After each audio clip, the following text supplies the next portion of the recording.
L'armée des Amazones du Dahomey était divisée en plusieurs régiments, chacun avec une spécialisation propre. Cette structuration permettait de maximiser l'efficacité sur le champ de bataille et d'assurer une stratégie de combat variée et redoutable. 1.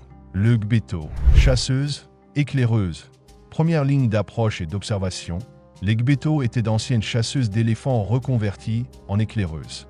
Elles étaient expertes en pistage et en embuscade, capables de naviguer dans les forêts denses pour repérer les mouvements ennemis avant d'alerter le gros des troupes. Leur rôle consistait aussi à tendre des pièges et à harceler l'ennemi par des attaques rapides avant de disparaître dans la végétation. 2. Le Gulanto, fusilière, le régiment le plus nombreux et la colonne vertébrale de l'armée. Armées de fusils à silex et de machettes, ces guerrières formaient la ligne de front lors des assauts. Elles devaient être capables de tirer avec précision tout en restant mobiles, rechargeant sous le feu ennemi. Leur entraînement au combat rapproché en faisait des adversaires redoutables une fois au corax en grave corps. 3. Les Nyeplanto, faucheuses, surnommées les faucheuses de vie, elles étaient les plus féroces et les plus craintes de toutes.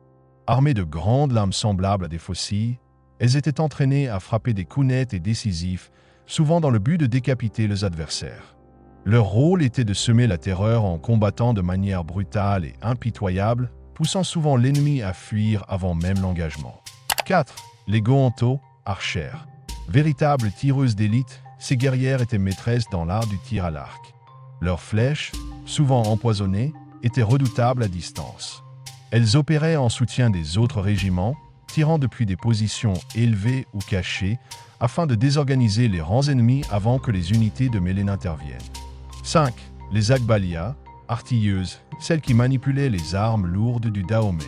Elles utilisaient de puissants canons et autres armes à feu importées d'Europe pour bombarder les positions ennemies avant un assaut.